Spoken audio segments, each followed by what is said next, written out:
FPL Game Week 29 free hit draft. It is the big blank game week of the season and I am playing my free hit. So today I'm going to take you through my first draft. I'm also going to cover a few other players that are slightly more differentials that I'm considering for my free hit draft. We'll have a look at the week and we'll discuss whether you should be playing your free hit as well.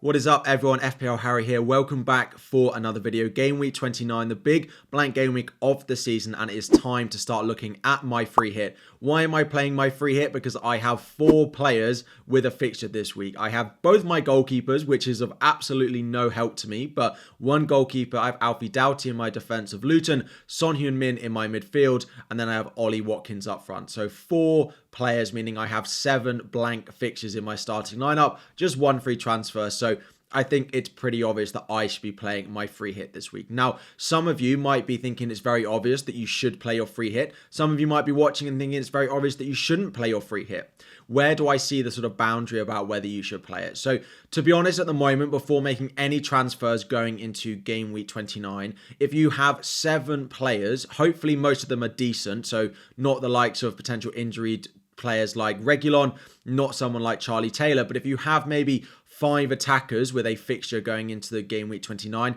then you can definitely consider holding it. Now, the reason the attackers are important, and it's less important how many defenders and goalkeepers you have, is the fixtures in game week 29 do not lend themselves to clean sheets. Predict me down below where you can confidently say that there is going to be a clean sheet. Burnley maybe against Brentford, we might see 1 for Brentford, but Burnley have just scored twice against West Ham. Luton against Nottingham Forest. Luton are conceding goals, but Forest are not scoring loads at the moment.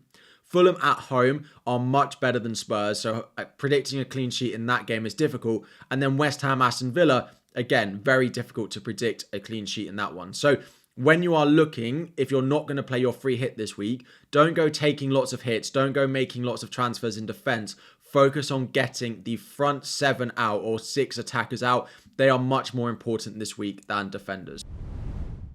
So moving into my draft, I'm going to go with Kaminsky in goal. Forest have been lacking goals recently, and Kaminsky has been really, really good for save points. Now, the most highly owned keeper not free hitters will have is Areola. And I do think Kaminsky is probably slightly better. Areola is one that I have considered, but I do think that Watkins and some of those Villa attackers might get something in that game. So I am betting against going with Areola, and I am going with Kaminsky. Now, I am actually doubling up on the Luton defence. I have Alfie Doughty.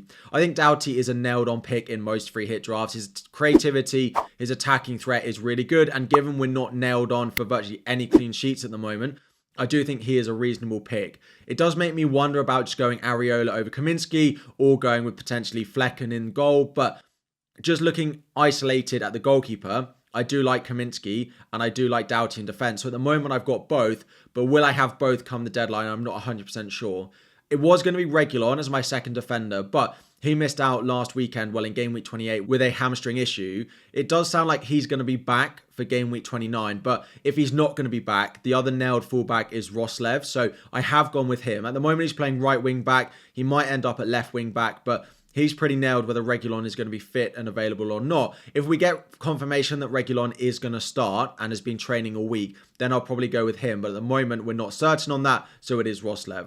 Now, part of the free hit is putting yourself in a position to get lucky, and a lot of you will be going with Pedro Porro, and I think Pedro Porro is the safest pick. He is good for Spurs, he's great going forward, but part of the fun of a free hit is potentially getting a 15-point defender return. So I've gone with Romero. Now, he has actually better baseline bonus, so he got really good bonus points in game week 28, and he has the most goal threat of all the Spurs defenders in a single game. So I've gone with him over Porro. If I was buying any particular defender for a long period of time, Porro is a better defender than Romero, but I'm gambling that we might get a sort of set piece goal and Romero might be on the end of it, but there's also the chance he does something crazy and goes and gets himself sent off, which is also a concern for me. But on a free hit, sometimes you need to take punts like this. Into midfield, we've got double Spurs, double West Ham in here. I think Son and Maddison are pretty self-explanatory picks. Son looking crazy good now he's back up front for Spurs, and Maddison as well. Very creative on a lot of set pieces, and of course got the goal in game week 28. And I've actually gone with double West Ham. I've gone with Paqueta alongside Jared Bowen. I think Jared Bowen is a nice pick. His actual FPL returns have not been that great recently, but it is a home fixture. Now, the thing about that West Ham against Aston Villa fixture is they both have European ties on Thursday before game week 29, and they are both really big ties. Both of them need to win those games to qualify for the next round. So we might see a little bit of tiredness in that game on Sunday between the two clubs, which is both good. They might score some more goals, but they might also be a little bit tired. But I like Bowen. He's very attacking. He might be back on the wing, but I think he's a sure lock in my free hit draft. And I've gone with Paqueta. He's on penalties for West Ham. He takes some set pieces when Ward-Prowse is not on the pitch, and he's been pretty involved in their goals recently. So I do like him as a bit of a differential. That sort of last midfield spot is up for grabs. There are a few others like Gibbs-White that we can potentially talk about, but that last spot is sort of free for a bit of a differential. Up front, it is quite template. It is Toney away at Burnley, who are shipping so many goals at the moment. It is Morris at home to Forest, and Morris has been really good despite the blank so far in game week 28. And then it is Ollie Watkins. Despite the big Aston Villa defeat, I'm not going to go against Ollie Watkins in this draft. Now, on the bench, we've gone with Flecken away at Burnley. I could double up on the Brentford defence, but away from home, and the way Brentford have been defending recently, I have just opted for one. Gibbs-White away at Luton is very close as well. Him and Alanga trying to pick the Nottingham Forest midfielder that you'd want. Gibbs-White is on some set pieces, on penalties as well, which is why he'd probably be there, and he's my first sub if anything crazy happens and someone doesn't start. Then, in terms of subs for defenders, to be honest, I don't massively like picking 3 starting defenders, so picking subs is pretty hard.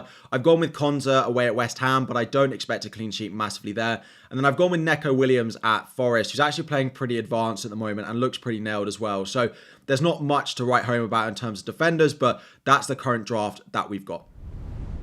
Now, just to wrap up with a few other differentials that should be considered. The first one we spoke about is Morgan Gibbs-White. He's very involved for Forest, but his FPL returns have not actually been that great so far this season. Next up is tripling up on the Spurs midfield. At the moment, I've gone 2 and then Romero in defence, but both Brennan Johnson and Kulusevski look pretty nailed at the moment, getting attacking returns as well. Johnson's slightly more of a rotation risk with Timo Werner, but he has been good recently, and you could just go all out, go Son, Maddison, and one of these, or you could replace Maddison with one of them if you want a differential. I quite like the idea of it, but Fulham are pretty good at home, so I'm not necessarily sure I want all 3 attackers.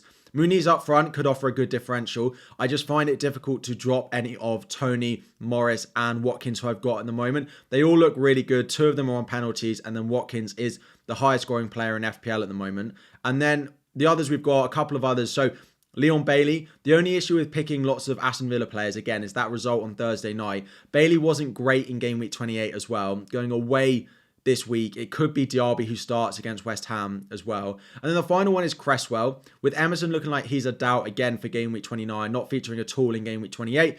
He is playing left back. He does have good attacking threat. He puts a lot of crosses into the box, and there's a chance he takes a couple of set pieces as well. So there's not loads of defenders I think are locked in. I would have Alfie Doughty, and I'd probably have a Brentford defender, but that could be Flecken in goal. Outside of that, I think the defenders are punts, and you're trying to predict the ones who might end up with attacking returns, because I don't massively predict clean sheets going into game week 29. So that's the first look at a free hit. Again, focus all on the attackers, whether you're on free hit or not, then sort of pick the defenders in and around as well. Let's see how it goes. Again, I've only got 4 players this week, so it makes massive sense to play the free hit in my position. But if you're confused about what to do with your team, or you've got a few other differentials that you're considering, drop it all in the comment section down below. Thank you all so much for watching. 1,000 likes is the aim. Subscribe if you are new around here, and I'll be back again very soon.